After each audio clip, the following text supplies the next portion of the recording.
நம்ம என்னதான் 2022, 2023ல நிறைய ரெசல்யூஷன் எடுத்தாலும், அந்த ரெசல்யூஷன் எல்லாமே நம்மளால கரெக்ட்டா ஃபாலோ பண்ண முடியல.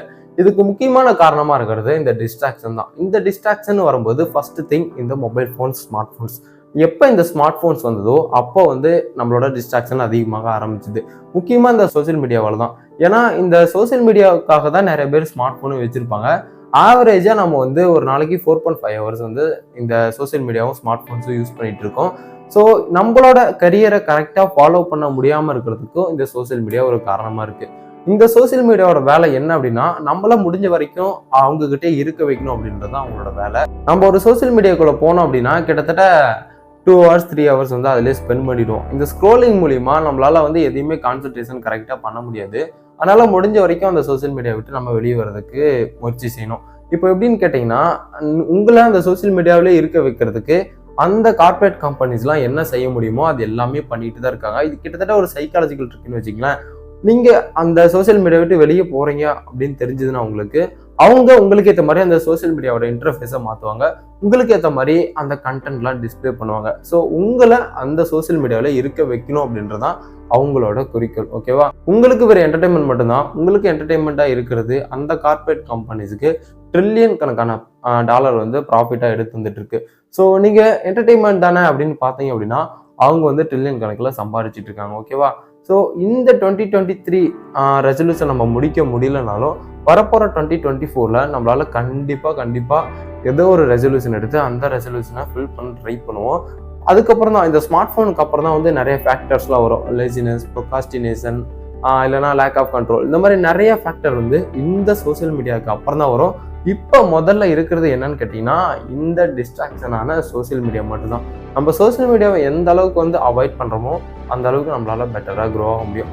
அஃப்கோர்ஸ் சோசியல் மீடியாவும் நம்மளோட பெனிஃபிட்க்கு யூஸ் பண்ணிக்கலாம். பட் அது எப்படி யூஸ் பண்ணணும் அப்படின்னு தெரிஞ்சிருக்கணும்.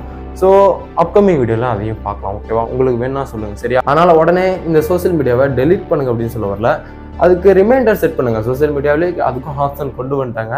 நீங்கள் எந்த அளவுக்கு சோசியல் மீடியா யூஸ் பண்ணணும் அப்படின்ற மாதிரி ரிமைண்டர் செட் பண்ணுங்க. ஒரு 30 மினிட்ஸ் தான் யூஸ் பண்ணணும் அப்படின்னா ஆட்டோமேட்டிக்காக 30 மினிட்ஸ் கழிச்சு அவங்களுக்கு அதை ரிமைண்ட் பண்ணும், நீங்கள் 30 மினிட்ஸ் யூஸ் பண்ணுறீங்க அப்படின்னு. இல்லை அப்படின்னா நீங்கள் அதை டெலீட் பண்ணிட்டு நீங்கள் போயிட்டே இருக்கலாம். சரியா? இந்த டிஸ்ட்ராக்ஷன்லாம் விட்டு எப்படி வெளியே வரணும் அப்படின்னா, நம்ம ஃபோக்கஸ் பண்ணி ஆகணும். எதுக்காக ஃபோக்கஸ் பண்ணணும்? நம்மளோட லைஃபுக்காக நம்ம ஃபோக்கஸ் பண்ணணும். ஸோ அதுக்கு என்னென்ன பண்ணலாம் அப்படின்னா, நான் ஒரு சில டிப்ஸ்லாம் சொல்கிறேன். இந்த டிப்ஸ்லாம் ஃபாலோ பண்ணிக்கங்க. சரியா? ஃபஸ்ட்டு ஒரு பேப்பர் எடுத்துங்க. அந்த பேப்பரில் நீங்கள் 2024ல் என்னெல்லாம் முடிக்கணும் அப்படின்னு நினைக்கிறீங்களோ அது எல்லாமே வரிசையாக எழுதிட்டு வாங்க.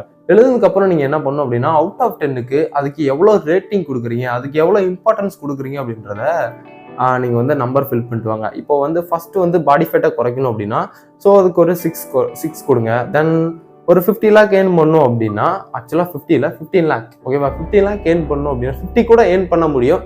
பட் அது கொஞ்சம் கஷ்டம் அப்படின்னால 15 லேக் ஏர்ன் பண்ண முடியும் அப்படின்னா ஸோ அதுக்கு ஒரு 7 கொடுங்க. இந்த மாதிரிலாம் நீங்கள் ப்ரையாரிட்டிஸ் பண்ணி கொடுக்கறதுனால உங்களால் எந்த ஒர்க் ஃபஸ்ட்டு பண்ண முடியும், எந்த ஒர்க் செகண்டரியாக நம்ம செகண்டாக பண்ண முடியும் அப்படின்றது உங்களுக்கு தெரியும். ஓகேவா? ஸோ ஃபஸ்ட்டு அதிக ரேட்டிங் இருக்கிற ஒர்க்கை நீங்கள் அதிக ப்ரையாரிட்டிஸ் கொடுத்து அதுக்காக ஒர்க் பண்ண ஆரம்பிக்கலாம்.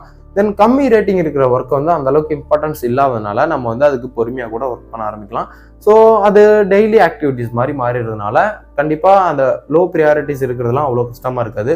பட் ஹை ப்ரையாரிட்டிஸ்லாம் நீங்கள் கரெக்டாக நோட் பண்ணி எழுதுனீங்கன்னா, ஸோ கரெக்டாக அந்த அளவுக்கு ரேட்டிங் கொடுத்தீங்க அப்படின்னா கண்டிப்பாக உங்களால் டிஸ்ட்ராக்ஷன் ஆகாமல் அதை கரெக்டாக ஃபாலோ பண்ண முடியும். அப்படி நீங்கள் எழுதி ப்ரையாரிட்டிஸ் பண்ணி வச்சதை நீங்கள் அடிக்கடி வீட்டில் பார்க்குற இடத்த ஸ்டிக் பண்ணி வச்சுக்கோங்க.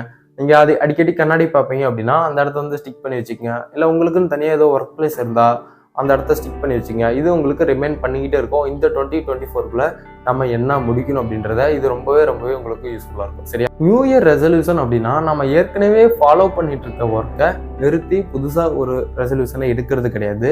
ஸோ நம்ம ஏற்கனவே ஃபாலோ பண்ணிட்டு இருக்க ஒர்க்கை அப்படியே கண்டினியூ பண்ணி அதை இன்னும் பெட்டராக இருக்கிறது தான் நியூ ரெசல்யூஷன். ஸோ அதனால ரெசல்யூஷன் அப்படின்னு சொன்னோன்னா ஏற்கனவே பண்ணிட்டு இருக்க ஒர்க்கை நிறுத்தி புதுசாக எதுவும் பண்ண தேவையில்லை.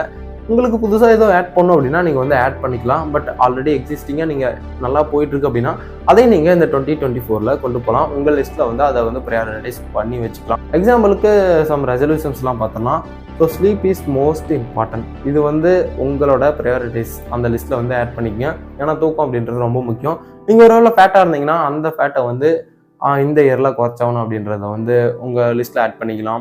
இல்லைன்னா ஜிம் போயிட்டு உங்களோட ஃபிசிக்கை வந்து மாற்றி வைக்கணும் அப்படின்னு நினச்சிங்கன்னா நீங்கள் வந்து அதை ஆட் பண்ணிக்கலாம். இல்லை இந்த இயருக்குள்ளே நான் எப்படியோ ஒன்று 1000 ரூபியாவது இன்டர்நெட் யூஸ் பண்ணி ஏர்ன் பண்ணணும் அப்படின்னா நீங்கள் அதை வந்து உங்கள் லிஸ்ட்டில் ஆட் பண்ணிக்கலாம். இந்த மாதிரி எதெல்லாம் ஈஸியாக அட்டைனபிளாக இருக்கோ அது எல்லாமே உங்களோட 2024 ப்ரையாரிட்டிஸ் லிஸ்ட்டில் ஆட் பண்ணி வச்சுக்கலாம். இது ரொம்பவே யூஸ்ஃபுல்லாக இருக்கும். ஓகேவா? உங்களோட ப்ரையாரிட்டிஸ் லிஸ்ட்டை நீங்கள் கரெக்டாக ஃபாலோ பண்ணி ஃபோக்கஸ் பண்ணாவே உங்களால் கண்டிப்பாக உங்களோட அந்த லிஸ்ட்டில் இருக்க எல்லா பாக்ஸுக்கும் வந்து டிக் போட முடியும். ஸோ இந்த வீடியோ இவ்வளோ தான் யூஸ்ஃபுல்லாக இருக்கும்னு நினைக்கிறேன். இதே மாதிரி நெக்ஸ்ட் வீடியோவில் பார்க்குறேன். Tata bye.